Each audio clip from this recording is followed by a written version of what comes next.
ആ നിങ്ങൾ എന്താണെന്നാ പറഞ്ഞത്? ആ അല്ലല്ല, നിങ്ങൾ ഫോളോവറാണ്. നിങ്ങളെടുത്ത തീരുമാനമല്ലേ നിങ്ങൾ എൻ്റെ ഫോളോവർ ആയത്? അതെ, നിങ്ങൾ ഫോളോവർ എന്ന് പറഞ്ഞ ഭാഗം പറഞ്ഞു. പിന്നെന്താ പറഞ്ഞത് നിങ്ങൾ? പിന്നെന്താ പറഞ്ഞത്? ഫോളോവറായി, നിങ്ങൾ ഫോളോവറായി. പിന്നെ രണ്ടാമത്തെ ഡിസിഷൻ എന്തായിരുന്നു?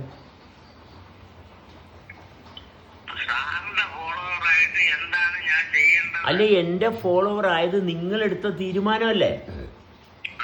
അതെ, അപ്പൊ നിങ്ങൾ എടുക്കുന്ന തീരുമാനമാണ് നിങ്ങൾ നടപ്പിലാക്കേണ്ടത്. നിങ്ങൾ എൻ്റെ ഫോളോവർ ആയെന്ന് നിങ്ങൾ തീരുമാനിച്ചിട്ട് നിങ്ങൾ തന്നെ നിങ്ങളുടെ ജീവിതം മുന്നോട്ട് കൊണ്ടുപോകേണ്ടത്.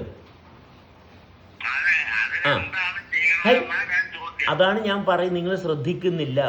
നിങ്ങൾ തന്നെയാണ് എൻ്റെ ഫോളോവർ എന്നുള്ള ഭാഗം. ഞാൻ നിങ്ങളെ എൻ്റെ ഫോളോവർ ആക്കി, അങ്ങനെ ഒരു ഭാഗം എനിക്കില്ല.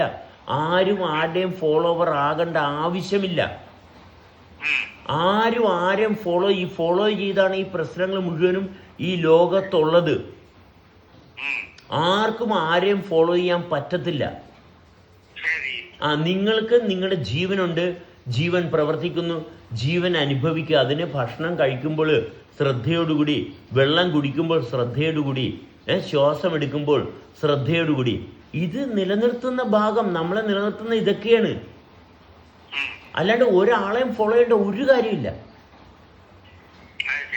ഇവിടെയാണ് ഈ പ്രശ്നം മുഴുവൻ ഉണ്ടാകുന്നത്. ഈ ലോകത്ത് പ്രശ്നങ്ങൾ ഉണ്ടാകുന്നത് മറ്റുള്ളവരെ ഫോളോ ചെയ്തിട്ടാണ്.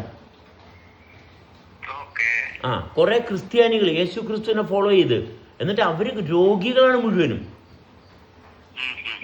മുഹമ്മദ് നബിയെ ഫോളോ ചെയ്ത് കുറെ മുസ്ലിംസ്, ഹിന്ദുക്കൾ കുറെ പുസ്തകങ്ങൾ ഫോളോ ചെയ്ത്, കുറെ ഗുരുക്കന്മാരെയും ഫോളോ ചെയ്ത്. എല്ലാവർക്കും മനുഷ്യരായിട്ട് ആർക്കും ഇരിക്കാൻ പറ്റുന്നില്ല. മനുഷ്യനായിട്ട് ഇരിക്കണം. അതിന് വളരെ എളുപ്പമാണ്. നിങ്ങൾ നിങ്ങളിലുള്ള അനുഭവത്തെ പരിശോധിക്കുക. ഒരു പുസ്തകം എടുത്ത് വായിച്ചിട്ടല്ല നമ്മുടെ ഹൃദയം പ്രവർത്തിക്കുന്നത്. ഹൃദയം പ്രവർത്തിക്കുന്നുണ്ട് നമ്മൾ എഴുന്നേറ്റ് നടക്കുന്നത്. ആ ഹൃദയത്തെ അറിയുക.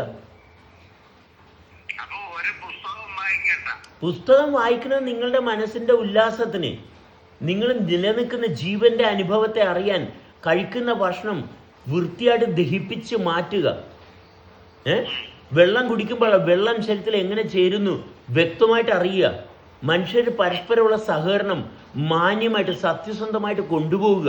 സത്യസന്ധത ഇല്ലാതെ കപടതകൾ, മറ്റുള്ള കാര്യങ്ങൾ, കാശ് നേടാനും സമൂഹത്തിൽ സ്ഥാനമാനങ്ങൾ നേടാനും ശ്രമിക്കുമ്പോൾ രോഗവും പ്രശ്നങ്ങളും ഉണ്ടാകും. ഗ്രന്ഥങ്ങൾ വായിച്ചുകൊണ്ട് രോഗത്തിൽ നിന്നും മാറത്തില്ല. ഇവിടെ ഗ്രന്ഥങ്ങൾ വായിച്ച് രോഗം കൂടി ആശുപത്രി പോയി രോഗിയായിട്ട് കിടക്കുന്ന ആൾക്കാരുടെ എണ്ണം വർദ്ധിച്ചുകൊണ്ടിരിക്കുകയാണ്. ചെയ്യേണ്ട കാര്യം ചെയ്താൽ രോഗം മാറും. രോഗിയായിട്ട് ഇരിക്കുകയല്ല. എന്തുകൊണ്ട് മദ്യവും മയക്കുമരുന്നും സമൂഹത്തിൽ വ്യാപകമായിട്ടുണ്ട്. ഈ പുസ്തകങ്ങൾ വായിച്ച് സ്വർഗത്ത് പോകാവുന്നുള്ള അബദ്ധ ധാരണകൾ മനുഷ്യരുടെ ഇടയിൽ നിലനിൽക്കുന്നതുകൊണ്ടാണ്. മനുഷ്യർക്ക് പരസ്പരം സഹകരിക്കാൻ പറ്റുന്നില്ല. ദൈവങ്ങൾ കാരണം മനുഷ്യർക്ക് പരസ്പരം സഹകരിക്കാൻ പറ്റുന്നില്ല. ഇതാണ് ലോകത്തിന്റെ പ്രശ്നം. മാന്യമായിട്ട് നമ്മളെ പരസ്പരം പൊരുത്തമുള്ള മനുഷ്യർക്ക് പൊരുത്തപ്പെടാൻ പറ്റുന്നില്ല. ജീവൻ കൊണ്ട് നമ്മളെല്ലാം ഒന്നാണ്. ആശയങ്ങൾ കൊണ്ട് നമ്മൾ പലതായിപ്പോയി. ആശയങ്ങൾ കൊണ്ട് ജീവിക്കാൻ പറ്റത്തില്ല. അനുഭവം കൊണ്ടേ ജീവിക്കാൻ പറ്റത്തുള്ളൂ.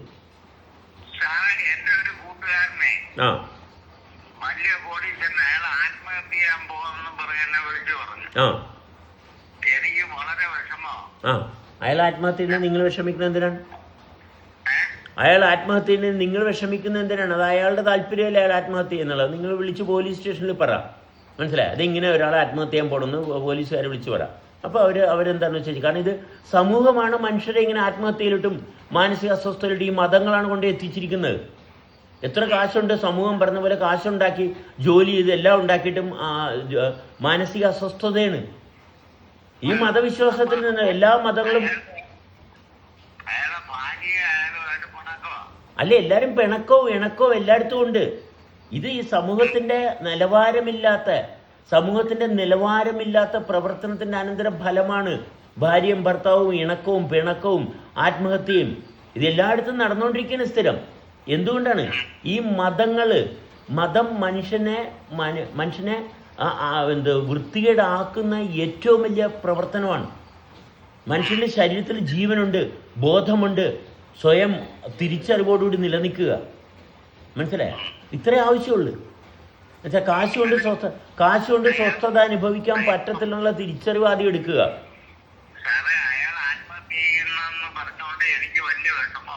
നിങ്ങൾ വിഷമിച്ചിരിക്കുക, ഞാൻ സന്തോഷിച്ചിരിക്കുക. കാരണം നിങ്ങൾ വിഷമിക്കുന്നത് നിങ്ങളുടെ അടിസ്ഥാനരഹിതമായിട്ടുള്ള കാര്യത്തിന് സ്ഥാനം കൊടുത്തുകൊണ്ടാണ് നിങ്ങൾ വിഷമിക്കുന്നത്. മനുഷ്യന്റെ പ്രാപ്തിയിൽ മനുഷ്യൻ പ്രാപ്തനായിട്ടിരിക്കണമെന്നുണ്ടെങ്കിൽ കഴിക്കുന്ന ഭക്ഷണത്തിൽ ഒരുപാട് വേണ്ടാത്തതുണ്ട്. അത് ഉള്ളിൽ ചെന്ന് ദഹനം നടക്കുമ്പോൾ നമ്മുടെ ശ്രദ്ധ അതിൻ്റെ കൂടെ ഉണ്ടാകണം.